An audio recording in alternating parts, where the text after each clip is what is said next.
한국 차가 미국 산업을 망친다고? 그 반대다, 이 양반아. 나는 뉴스를 듣다가 마시던 커피컵을 책상에 내리쳤습니다. 새벽녘부터 내리던 가랑비가 내 정비소 지붕을 타고 흘러내리는 소리가 들렸어요. 55년의 세월이 쌓인 내 얼굴에는 경험과 지혜의 주름이 깊게 패여 있었죠. 정비소 안에 들어선 나는 커피 머신을 작동시키고 라디오의 전원 버튼을 눌렀습니다. 오늘의 주요 뉴스입니다. 트럼프 대통령이 또다시 관세 정책을 번복했군요. 이번에는 자동차 부품 면제를 시사했습니다. 전문가들은 이번 결정이 미국 경제에 미치는 영향에 대해 의견이 분분한데 뉴스를 듣자마자 제 머릿속은 복잡했습니다. 제 이름은 잭 피터슨입니다. 55살, 전직 미국 상무부 관세분석관이었죠. 지금은 워싱턴 외곽에서 작은 자동차 정비소를 운영하며 틈틈이 자동차 전문 잡지의 칼럼을 쓰고 있어요. 제 인생의 많은 부분을 자동차와 함께 보냈습니다. 대학에서 기계공학을 전공했고 10년간 자동차 회사에서 일했으며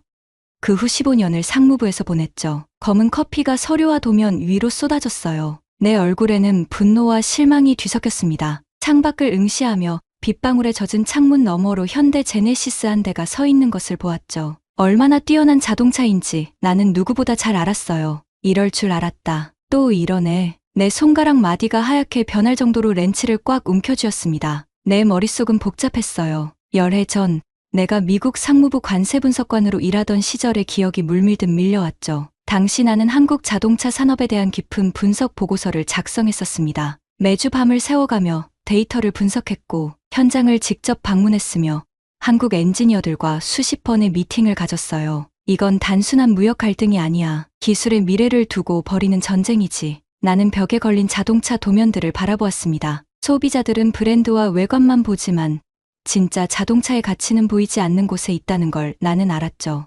엔진의 효율성, 전장 부품의 신뢰성, 배터리 기술의 혁신성, 그리고 이 모든 분야에서 한국차가 얼마나 빠르게 성장했는지도 말입니다. 창가로 다가간 나는 빗물이 흘러내리는 창문에 손가락으로 선을 그었어요. 10년 전 내가 퇴직을 결심했던 날처럼 오늘도 비가 내리고 있었습니다. 내 손은 무의식적으로 서랍을 열었습니다. 그곳에는 열해 전 상무부에서 마지막으로 작성했던 보고서가 있었어요. 한국 자동차 산업, 경쟁력 분석 및 기술 교류 제안. 무려 300페이지가 넘는 방대한 자료였죠. 내 인생의 마지막 공직 프로젝트였습니다. 그때 난 알았습니다.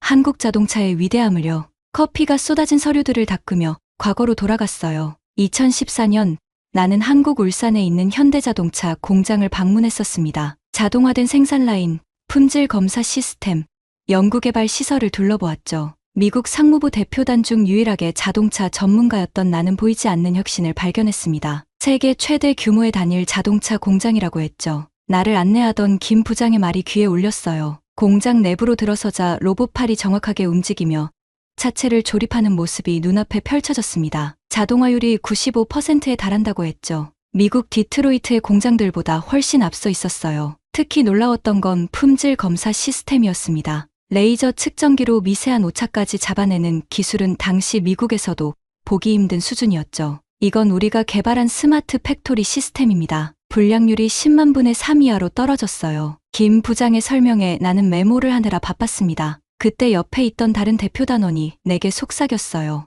이런 걸 보여주는 이유가 있겠지. 과장된 거 아닐까? 나는 그에게 고개를 저었습니다. 아니야, 실제야. 내가 봤을 때 이건 진짜 혁신이야. 연구개발 센터로 이동했을 때 더 놀라운 광경을 목격했어요. 미국 엔지니어들도 꿈꾸던 전기차 배터리 기술을 이미 개발 중이었습니다. 에너지 밀도가 기존 배터리보다 30% 높은 새로운 리튬이온 배터리였죠. 이 기술이 상용화되면 전기차의 주행거리가 500km를 넘을 겁니다.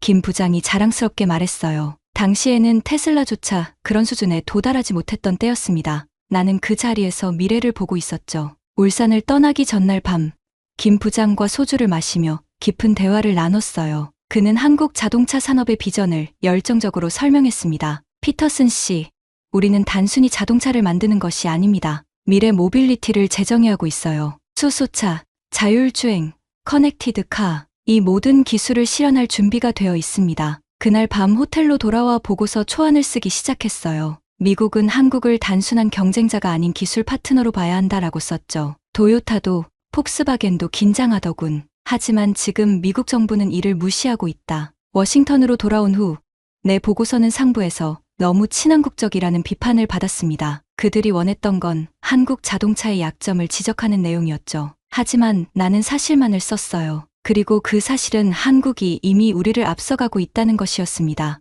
나는 의자에 깊이 몸을 묻었어요. 정비소 천장의 형광등 불빛이 희미하게 깜박였습니다. 하지만 당시 상무부 장관은 내 보고서를 책상 서랍에 넣어버렸습니다. 미국 기업 우선이라는 명목으로 말이죠. 그때의 실망감이 아직도 생생했어요. 결국 나는 사표를 냈고 워싱턴 외곽에 이 작은 정비소를 열었습니다. 자동차를 직접 만질 수 있는 곳, 브랜드가 아닌 기술로 차량을 평가할 수 있는 공간이 필요했죠. 그리고 가끔씩 자동차 잡지에 칼럼을 기고하며 내 지식을 나누었습니다. 트럼프는 이제 그걸 무기로 쓰고 있어. 나는 창밖을 바라보며 중얼거렸습니다. 열해가 지난 지금 내 예측은 현실이 되었어요. 한국차는 미국 시장에서 승승장구하고 있었고 많은 미국인들이 그 품질과 가치를 인정하고 있었죠. 라디오에서는 계속해서 트럼프의 관세 정책에 대한 뉴스가 흘러나왔어요. 미국 자동차 산업 보호라는 미명하에 실제로는 정치적 계산만 가득한 결정이었습니다. 현실은 이미 달라져 있었죠. 한국차는 미국 소비자들의 신뢰를 얻었고 소위 미국 브랜드들은 한국 부품 없이는 하루도 공장을 돌릴 수 없게 되었습니다. 정비소 창문으로 비가 더 세차게 내리기 시작했어요. 오늘의 첫 고객이 도착할 시간이 됐습니다.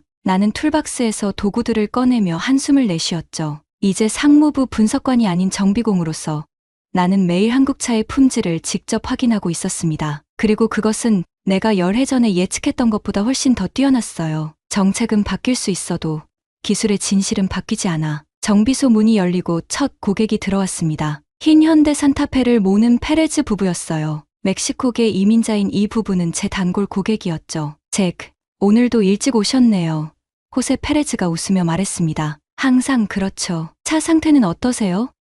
나는 손에 묻은 기름을 수건으로 닦으며 물었어요. 마리아 페레즈가 걱정스러운 표정으로 말했습니다. 요즘 엔진에서 이상한 소리가 나요. 그런데 더 걱정되는 건 다른 거예요. 뉴스 들으셨나요? 우리 차에 들어가는 부품 때문에. 관세 이야기 말씀이시죠? 내가 고개를 끄덕였어요. 호세가 한숨을 쉬었습니다. 우리 가족은 캐나다 공장에서 온 부품 때문에 걱정이에요. 이제 미국에서만 조립해야 한다면서요? 수리비가 더 오를까봐 내 마음이 무거워졌어요. 이것이 바로 정책 변화가 실제 사람들의 삶에 미치는 영향이었습니다. 복잡한 무역 협상과 정치적 계산은 결국 호세와 마리아 같은 평범한 사람들의 지갑을 직접 건드리는 문제였죠. 걱정 마세요. 제가 최선을 다해 비용을 낮게 유지해 드릴게요. 내가 약속했습니다. 그들이 떠난 후 나는 산타페의 후드를 열었어요. 현대의 감마 엔진은 정말 아름다운 작품이었습니다. 효율성, 내구성, 성능, 모든 면에서 뛰어났죠. 미국 브랜드들이 이만한 엔진을 만들려면 얼마나 더 많은 연구개발비를 투자해야 할까요? 정비를 하는 동안 휴대전화가 울렸어요. 발신자 확인을 보니 스티브 윌킨스, 상무부 시절 내 동료였습니다. 12해 만의 연락이었죠. 잭, 오랜만이네. 스티브의 목소리가 들렸습니다. 스티브, 이게 얼마만이야? 갑자기 왜? 나는 렌치를 내려놓고 물었어요. 트럼프의 새 정책 들었지? 내가 생각나더라고. 10년 전 내가 그 한국차 보고서를 썼을 때 우리가 더 귀 기울였어야 했나 봐. 내 가슴이 뛰었습니다. 누군가 마침내 알아준 것 같은 기분이었어요. 하지만 스티브의 다음 말에 그 느낌은 사라졌죠. 하지만 지금은 국익이 최우선이야, 잭. 중국도 그렇고 우리도 강경하게 나갈 수밖에 없어. 나는 깊은 숨을 들이마셨습니다. 국익. 미국 소비자와 노동자의 이익은 계산에 넣지도 않았군. 한국 부품 덕에 우리가 살아난 걸 잊었나? 전화기를 내려놓은 후 나는 산타페의 엔진룸을 다시 들여다보았습니다. 스티브의 말이 머릿속에서 맴돌았어요. 국익이라. 하지만 진정한 국익은 무엇일까요? 단기적인 정치적 이득인가?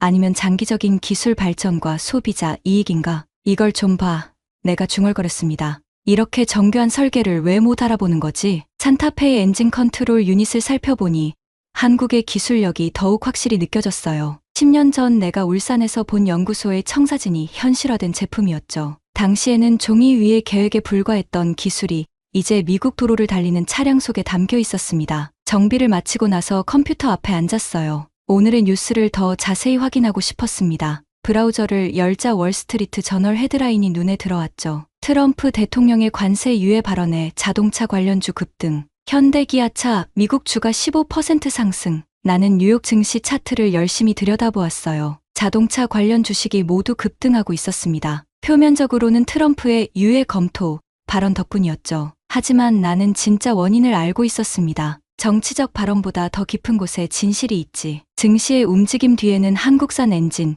배터리, 전장 기술의 우수성이 자리 잡고 있었어요. 시장은 항상 실체를 알아보기 마련입니다. 트럼프가 아무리 말장난을 해도 투자자들은 한국 자동차 기업들의 가치를 이미 인정하고 있었죠. 내 책상 위 태블릿을 집어들었습니다. 최신 자동차 산업 분석 보고서를 열어보았어요. 그림이 점점 더 뚜렷해지고 있었죠. 한국산 전기차 배터리는 이미 세계 시장의 30%를 점유하고 있었고, 자율주행 기술 특허 출원에서도 미국과 어깨를 나란히 하고 있었습니다. 정치가 기술을 넘을 순 없어. 결국엔 기술이 이긴다. 나는 창밖을 바라보며 중얼거렸어요. 비가 그치고 햇살이 비치기 시작했습니다. 마치 내 마음속 모습을 반영하는 것 같았죠. 분노와 실망 너머에는 확신이 있었습니다. 진실은 언젠가 모두에게 드러나게 마련이라는 확신이었어요. 휴대전화로 몇 장의 사진을 찍었습니다. 산타페의 엔진룸, 특히 복잡한 전자장치 부분을 클로즈업했어요. 오래전 중단했던 자동차 칼럼을 다시 쓸 생각이 불현듯 떠올랐습니다. 제목은 이미 머릿속에 있었죠. 트럼프가 못 본 한국차의 진실. 타자기처럼 두드리는 키보드 소리가 정비소에 울렸어요. 글쓰기 근육이 다시 깨어나는 느낌이었습니다. 열해 동안 쌓인 경험과 관찰, 그리고 오늘의 화려한 증시 데이터를 엮어 이야기를 풀어나갔죠. 구체적인 기술 설명과 실제 정비 경험을 토대로 한 진솔한 글이었습니다. 마지막 문장을 입력하던 순간 정비소 문이 다시 열렸어요. 오후 예약 고객인 톰 밀러가 그의 현대 소나타를 몰고 들어왔습니다. 톰은 오랫동안 미국 브랜드 차량만 고집하다가 최근에 소나타로 갈아탄 노년의 퇴역 군인이었죠. 잭, 이 차가 날 놀라게 해. 30년 동안 포드만 타다가 처음으로 브랜드를 바꿨는데 후회가 없어. 나는 미소를 지었습니다. 말씀드렸잖아요, 톰. 직접 경험해보시면 알게 될 거라고요. 그날 저녁 나는 창가에 앉아 노트북으로 최신 자동차 업계 뉴스를 살펴보고 있었습니다. 어둠이 내린 정비소 창문에 내 모습이 비쳤어요. 칼럼 초안을 마무리하고 저장 버튼을 눌렀죠. 10년 만에 쓴 글이었지만 손가락은 기억하고 있었습니다. 오늘 증시에서 현대기아차 주가가 급등했습니다. 전문가들은 트럼프 대통령의 관세 유예 발언이 주된 요인이라고 분석하고 있지만 TV에서 나오는 경제 뉴스를 들으며 웃음이 나왔어요. 트럼프의 발언 때문에 주가가 오른 게 아니었습니다. 진짜 이유는 따로 있었죠. 지난 분기 현대차의 미국 판매 실적이 역대 최고를 기록했어요. 특히 전기차와 하이브리드 판매가 80% 급증했죠. 소비자들은 이미 한국차의 가치를 알아보고 있었습니다. 컴퓨터 화면에는 현대차의 전기차 플랫폼 EGMP에 대한 기술 자료가 펼쳐져 있었어요. 이 플랫폼의 혁신성은 놀라웠습니다. 800V 고전압 시스템, 멀티 충전 시스템, 양방향 충전 기능, 특히 18분 만에 10%에서 80%까지 충전하는 초고속 충전 능력은 테슬라조차 부러워하는 기술이었죠. 창밖으로 어두운 거리를 바라보았어요. 가로등 아래로 한 대의 전기차가 조용히 지나갔습니다. 아이오닉 5였죠. 그 미래지향적인 디자인은 밤에도 빛났어요. 정말 아름다운 자동차였습니다. 핸드폰에 메시지가 왔어요. 내 오랜 친구 마이크였습니다. 그는 경제지 편집장이었죠. 잭, 내 칼럼 읽었어. 정말 통찰력 있더군. 우리 신문에 실어도 될까? 트럼프의 관세 정책이 한창 논란인 지금 내 관점이 필요해. 나는 잠시 생각했어요. 이것은 단순한 칼럼이 아니었습니다. 내 직업적 소신을 다시 한번 공개적으로 밝히는 일이었죠. 상무부를 떠났을 때 나는 공정 논쟁에서 물러나기로 결심했었어요. 하지만 이제는 침묵할 때가 아니었습니다. 좋아, 마이크. 약간 다듬을 시간만 줘. 답장을 보내고 나서 나는 다시 한번 칼럼을 읽어보았어요. 하나의 문단이 특히 눈에 띄었습니다. 한국 자동차 산업의 혁신은 주목할 만하다. 그들은 단순히 자동차를 만드는 것이 아니라 모빌리티의 미래를 재정의하고 있다. 현대의 전기차 배터리 기술은 테슬라와 동등한 수준에 도달했으며 수소연료 전지 기술은 세계를 선도하고 있다. 특히 넥소의 수소연료 전지 시스템은 이산화탄소 배출 없이 500km 이상 주행할 수 있으며 영하 30도에서도 작동한다. 이는 추운 지역에서 전기차가 직면하는 주행거리 감소 문제를 해결하는 혁신적인 접근법이다. 현대차의 수소차 넥소는 정말 혁신적인 자동차였습니다. 대부분의 미국 자동차 회사들이 전기차에만 집중하는 동안 한국은 수소 기술에도 과감하게 투자했어요. 그 결과 세계 최고 수준의 수소연료전지 기술을 보유하게 되었죠. 이는 석유 이후의 미래를 준비하는 장기적 비전이었습니다. 또 다른 메시지가 도착했어요. 이번에는 사진 에디터였습니다. 칼럼에 넣을 사진이 필요해요. 혹시 현대차의 최신 기술을 보여주는 이미지가 있으신가요? 나는 오늘 찍은 산타페 엔진룸 사진들을 보냈어요. 그리고 마지막으로 10년 전 내가 울산에서 찍은 한 장의 사진을 첨부했습니다. 당시 현대차 연구소에서 개발 중이던 전기차 배터리 프로토타입이었죠. 그 프로토타입이 지금은 아이오닉 시리즈의 핵심 기술이 되었습니다. 잠시 생각에 잠겼다가 노트북으로 최신 자동차 업계 뉴스를 살펴보았습니다. 자동차 혁명이 가속화되고 있습니다. 현대차 그룹, 전기차 전용 플랫폼으로 미국 시장 공략 본격화, 뉴스 헤드라인이 화면에 떠올랐어요. 마우스를 클릭해 기사를 더 읽어내려갔습니다. 현대의 전기차 플랫폼, EGMP에 대한 상세한 설명이 이어졌죠. 배터리 배치, 모터 효율성, 충전 속도, 모든 지표가 인상적이었어요. 무엇보다도 놀라운 것은 이 모든 기술이 내가 울산에서 봤던 청사진에서 시작되었다는 사실이었습니다. 그들은 정말로 해냈군. 내가 중얼거렸어요. 벽에 걸린 시계를 보니 밤 10시가 넘었습니다. 아직도 비가 내리고 있었죠. 커피 한 잔을 더 따르며 창밖을 바라보았어요. 빗방울 사이로 정비소 간판이 깜빡이고 있었습니다. 피터슨 오토 모든 브랜드, 정직한 수리, 휴대전화가 울렸어요. 발신자 표시는 없었지만 직감적으로 누군지 알 것 같았습니다. 여보세요. 잭 피터슨입니다. 피터슨 씨, 오랜만입니다. 김태준이라고 합니다. 목소리를 듣자마자 기억이 되살아났어요. 그 김 부장이었습니다. 울산에서 만났던 한국 엔지니어. 이제는 현대자동차 미국 법인의 기술총괄 부사장이 되어 있었죠. 김 부장님, 아니, 이제는 부사장님이라고 불러야겠네요. 정말 반갑습니다. 내가 놀라움을 감추지 못하고 말했어요. 김 부사장의 목소리에는 따뜻함이 담겨 있었습니다. 어제 월스트리트 저널에서 당신의 칼럼을 읽었습니다. 트럼프가 못 본 한국차의 진실, 정말 감동적이었어요. 나는 의자에 더 깊이 몸을 기댔습니다. 10년 전, 나 혼자만 보고 믿었던 한국 자동차의 잠재력이 이제는 세계가 인정하는 현실이 되었어요. 그리고 그 여정을 지켜봤던 두 사람이 다시 연결된 것이었죠. 내가 10년 전 보고서에 썼던 내용이 모두 현실이 되었더군요. 축하드립니다. 내가 진심을 담아 말했습니다. 김 부사장이 웃음을 터뜨렸어요. 그때 피터슨 씨가 우리 배터리 연구실을 보고 한 말을 아직도 기억합니다. 이건 미래다라고 하셨죠. 당신의 그 말이 우리 연구팀에게 큰 힘이 되었어요. 우리는 한참 동안 이야기를 나눴습니다. 자동차 기술의 발전, 정치와 산업의 충돌, 그리고 미래 모빌리티에 대한 비전까지. 두 자동차 애호가의 대화는 깊이를 더해갔어요. 다음 주에 워싱턴에서 자동차 기술 컨퍼런스가 열립니다. 우리가 자율주행 기술을 시연할 예정인데 와 주시겠어요?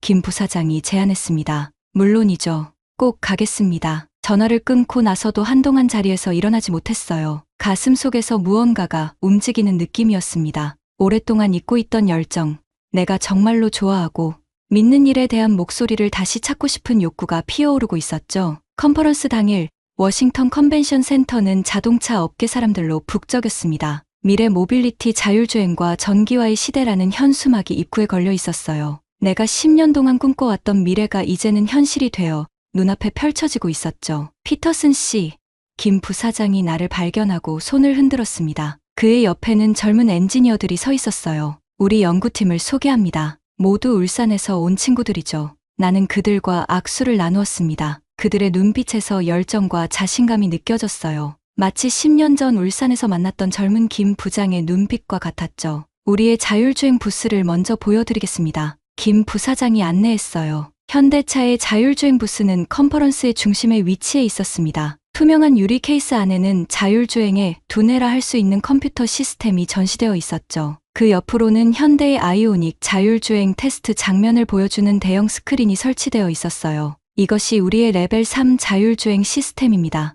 고속도로 주행 상황에서 운전자 개입 없이 차선 유지, 차간거리 조절, 자동 추월까지 가능하죠. 젊은 엔지니어가 설명했습니다. 나는 유리 케이스 속 기술을 유심히 살펴보았어요. 라이다 센서, 스테레오 카메라, 밀리미터파 레이더, 정밀 지도 시스템, 모든 것이 정교하게 설계되어 있었습니다. 특히 눈에 띄는 것은 현대 자체 개발한 ADAS 첨단 운전자 보조 시스템 컨트롤러였죠. 이 시스템은 완전히 한국에서 개발한 겁니까? 내가 물었어요. 김 부사장이 자랑스럽게 고개를 끄덕였습니다. 네. 현대 모비스와 협력하여 개발했죠. 특히 악천후에서도 정확하게 작동하는 인지, 알고리즘은 우리만의 기술입니다. 눈이나 비가 내려도 도로 표시와 장애물을 구분할 수 있어요. 이것은 사실이었습니다. 현대차는 실제로 열악한 날씨 조건에서의 자율주행 기술에 상당한 투자를 해왔어요. 이는 캘리포니아나 애리조나의 맑은 날씨에서 주로 테스트되는 다른 회사들의 시스템과 차별화되는 점이었죠. 부스의 다른 쪽에는 현대의 전기차 플랫폼 EGMP Electric Global Modular Platform가 전시되어 있었습니다. 이 플랫폼은 아이오닉 6를 비롯한 차세대 전기차의 기반이 되는 기술이었어요. 이 플랫폼의 가장 큰 특징은 800V 고전압 시스템과 초고속 충전 기능입니다. 18분 만에 10%에서 80%까지 충전이 가능해요. 엔지니어가 설명했습니다. 나는 그 기술 설명을 듣다가 문득 미소를 지었어요. 그래. 내가 떠난 10년 동안 이 친구들은 멈추지 않았군. 특히 인상적이었던 것은 양방향 충전 기술이었습니다. VEL 기능을 통해 전기차가 외부 기기나 심지어 다른 전기차까지 충전할 수 있다는 점이었어요. 재난 상황이나 오지에서의 활용 가능성을 보여주는 혁신적인 접근이었습니다. 부스 안을 더 둘러보는 동안 옆에서 들려오는 대화가 내 귀에 들어왔습니다. 미국 자동차 제조사 임원들로 보이는 사람들이 현대차의 전시를 살펴보며 낮은 목소리로 이야기하고 있었어요. 이 EGMP 플랫폼의 에너지 효율성은 정말 놀랍군. 우리 시스템보다 주행거리가 15% 이상 길어. 배터리 열관리 시스템도 우수해. 특히 저온에서의 성능 저하가 훨씬 적어. 내 가슴이 뛰었습니다. 이것이 바로 내가 10년 전 보고서에서 주장했던 내용이었어요. 한국과의 기술 협력은 선택이 아닌 필수라고 말이죠. 이제야 그들도 알아차리기 시작한 것 같았습니다. 컨퍼런스를 돌아다니며 다양한 기업의 전시를 보았어요. 테슬라, 제너럴 모터스, 토요타 모두가 자신들의 최첨단 기술을 자랑하고 있었습니다. 하지만 내 눈에는 현대기아차 그룹의 전시가 가장 균형 잡혀 보였어요. 화려한 쇼보다는 실질적인 기술, 현실적인 대중화 계획이 돋보였죠. 점심시간, 김 부사장이 나를 컨벤션 센터 레스토랑으로 초대했습니다. 우리는 창가 자리에 앉았어요. 창 너머로 워싱턴 기념탑이 보였죠. 피터슨 씨, 사실 오늘 당신을 초대한 데는 또 다른 이유가 있습니다. 김 부사장이 진지한 표정으로 말했어요. 무슨 말씀이신지? 우리는 미국과 한국 자동차 산업의 다리 역할을 할 수 있는 사람이 필요합니다. 당신의 경험과 통찰력은 매우 귀중하죠. 현대자동차 미국 법인에서 기술 자문 역할을 맡아주시면 어떨까요? 나는 순간 말문이 막혔습니다. 10년 동안 나만의 작은 세계에서 살아왔던 나에게 이것은 예상치 못한 제안이었어요. 저는 잠시 생각에 잠겼다가 말을 건넸습니다. 솔직히 말씀드리자면 김 부사장님, 저는 지금 제가 있는 곳이 좋습니다. 회의실의 창문을 통해 컨퍼런스장을 바라보며 대답했어요. 수백 명의 자동차 관계자들이 최신 기술에 둘러싸여 있었죠. 화려한 스포트라이트, 세련된 프레젠테이션, 끊임없는 네트워킹. 한때 나도 그런 세계의 일부였습니다. 하지만 지금의 나는 달랐어요. 제 정비소에서는 매일 실제 자동차, 실제 사람들을 만납니다. 이론이 아닌 현실이죠. 그게 저에게는 더 가치 있게 느껴져요. 김 부사장은 이해한다는 듯 고개를 끄덕였습니다. 당신의 칼럼이 그토록 진정성 있게 다가온 이유를 이제 알겠네요. 현장에서 직접 경험한 통찰력이었군요. 하지만 내가 덧붙였어요. 기술 자문으로서 가끔 컨설팅을 제공할 수는 있을 것 같습니다. 제가 가진 경험과 지식이 도움이 된다면 기꺼이 나누고 싶어요. 김 부사장의 얼굴에 미소가 번졌습니다. 그것으로 충분합니다. 피터슨 씨, 우리는 현장의 목소리를 더 많이 듣고 싶었어요. 우리는 악수를 나누고 명함을 교환했습니다. 내 명함은 단순했어요. 잭 피터슨, 피터슨 오토 자동차 정비 및 칼럼니스트. 그의 명함은 세련되고 무게감 있었죠. 문득 10년 전의 기억이 떠올랐습니다. 울산에서 처음 만났을 때 김 부장 당시 건넸던 그 명함의 느낌과 닮아 있었어요. 컨퍼런스에서 나오면서 마지막으로 현대차의 부스를 다시 한번 둘러보았습니다. 그들이 전시한 기술은 단순한 마케팅 도구가 아니었어요. 그것은 수십 년간의 연구개발, 끊임없는 혁신, 그리고 미래를 향한 비전의 결과물이었죠. 특히 그들의 배터리 기술은 놀라웠습니다. 현대의 고체 전해질 배터리 프로토타입은 기존 리튬이온 배터리보다 에너지 밀도가 30% 높았어요. 이는 같은 크기로 더 긴 주행거리를 제공할 수 있다는 의미였습니다. 또한 화재 위험이 거의 없어 안전성도 크게 향상되었죠. 이 기술이 상용화되면 전기차의 가장 큰 두 가지 단점인 주행거리와 안전성 문제를 동시에 해결할 수 있을 것이었어요. 워싱턴 거리를 걸으며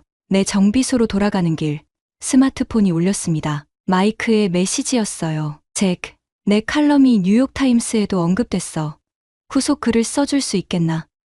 특히 한국 자동차 기술이 미국 소비자에게 어떤 의미인지 더 깊이 다루면 좋겠어. 나는 웃으며 답장을 보냈습니다. 알았어, 마이크. 오늘 컨퍼런스에서 놀라운 것들을 많이 봤어. 이야기할 거리가 충분해. 집으로 돌아와 컴퓨터 앞에 앉았어요. 새 칼럼의 제목이 머릿속에 떠올랐습니다. 미국이 한국 자동차 기술에서 배워야 할 3가지. 부제는 품질, 혁신, 그리고 소비자 중심 철학이었죠. 첫 문단을 쓰기 시작했어요. 오늘 워싱턴에서 열린 자동차 기술 컨퍼런스에서 나는 미래를 보았다. 그것은 현대차의 EGMP 플랫폼이었다. 이 혁신적인 전기차 기반 기술은 단순한 자동차를 넘어 이동식 에너지 허브로의 진화를 보여준다. VEL 기능을 통해 차량에서 전기를 끌어와 캠핑 장비를 작동시키거나 정전 시 가정용 필수 가전을 돌릴 수 있다. 심지어 다른 전기차를 충전할 수도 있다. 이것이 바로 한국 엔지니어들이 생각하는 방식이다. 단순히 문제를 해결하는 것을 넘어 새로운 가능성을 창조한다. 키보드를 두드리며 나는 오늘 본 기술들의 의미를 곱씹었어요. 이것은 단순한 기술 발전이 아니었습니다. 이동성에 대한 우리의 개념을 완전히 재정의하는 혁명이었죠. 다음 날 아침, 내 정비소 앞에 한 대의 차가 멈춰 섰습니다. 처음 보는 현대 아이오닉 6였어요. 유선형의 세련된 디자인이 아침 햇살에 반짝였죠. 차에서 내린 사람은 나의 오랜 고객인 존 마틴이었습니다. 그는 30년 동안 미국 브랜드 차량만 고집해온 사람이었어요. 잭, 내 새 차 어때? 그가 활짝 웃으며 물었습니다. 나는 놀라움을 감추지 못했어요. 존, 당신이 이걸 샀다고요? 미국 차만 고집한다더니. 존은 차를 자랑스럽게 가리켰습니다. 내 칼럼을 읽었어. 그리고 조사해봤지. 내 말이 맞았어, 잭. 미국 차보다 조용하고 유지비도 적게 들고 더 똑똑하더군. 나는 미소를 지었습니다. 그게 바로 한국 차야. 트럼프가 못 막을 미래지. 존은 대시보드의 인포테인먼트 시스템을 가리켰어요. 이 녀석이 얼마나 똑똑한지 알아? 음성 명령으로 거의 모든 걸 제어할 수 있어. 게다가 OTA 업데이트로 계속 새로워진다니까. OTA 업데이트는 현대차의 또 다른 강점이었습니다. 스마트폰처럼 소프트웨어가 자동으로 업그레이드되어 새로운 기능이 추가되고 버그가 수정되는 시스템이었죠. 이것은 자동차를 단순한 기계에서 계속 발전하는 스마트 디바이스로 변모시켰어요. 전기차라 배터리 걱정도 했는데 급속 충전이 정말 빠르더라고. 15분이면 80%까지 충전된다니 믿을 수 있어? 나는 고개를 끄덕였습니다. 그들의 800V 시스템 덕분이야. 대부분의 전기차가 400V 시스템을 사용하는데 현대는 한 단계 더 나아갔지. 존의 아이오닉 6 후드를 열고 내부를 살펴보았어요. 전통적인 엔진 대신 정교한 전기 모터와 파워 일렉트로닉스가 자리하고 있었습니다. 모든 것이 완벽하게 정돈되어 있었죠. 현대의 엔지니어링 철학이 그대로 드러나는 부분이었어요. 자네 덕분에 나 같은 노인네도 미래를 받아들이게 됐어. 잭, 존이 어깨를 두드리며 말했습니다. 이 작은 승리가 내 가슴을 뿌듯하게 만들었어요. 한 사람의 인식을 바꾸는 것에서부터 변화는 시작되는 법이죠. 그날 오후, 마이크에게서 전화가 왔습니다. 잭, 내 2번째 칼럼도 대박이야. 여러 정치인들이 반응을 보이고 있어. 심지어 상무부에서도 비공식적으로 연락이 왔다던데. 정말. 어떤 반응이었어? 내가 호기심에 물었어요. 대체로 긍정적이야. 한국과의 기술 협력 중요성을 인정하는 쪽으로 분위기가 바뀌고 있어. 트럼프의 강경파들도 한 발 물러서는 모양이야. 이것이 바로 내가 바라던 변화였습니다. 정치적 수사가 아닌 기술의 진실이 정책 결정에 영향을 미치는 것이었죠. 정비소 창문을 통해 밖을 바라보니 비가 그치고 무지개가 떠올랐어요. 마치 새로운 시작을 알리는 신호 같았습니다. 10년 동안 내가 침묵했던 시간, 그리고 그동안 한국 자동차 산업이 이룩한 놀라운 발전. 이제 모든 것이 제자리를 찾아가는 느낌이었죠. 툴박스에서 렌치를 꺼내며 나는 만족스러운 미소를 지었어요. 정비공으로서 그리고 칼럼니스트로서의 내 역할은 계속될 것입니다. 하지만 이제는 더 큰 목적을 가지고 있었죠. 기술의 진실을 알리고 국가 간 협력의 중요성을 강조하는 것이었습니다. 정비소 벽에 걸린 시계는 오후 5시를 가리키고 있었어요. 퇴근 시간이었지만 나는 컴퓨터를 다시 켰습니다. 새로운 칼럼의 아이디어가 떠올랐거든요. 제목은 한국과 미국,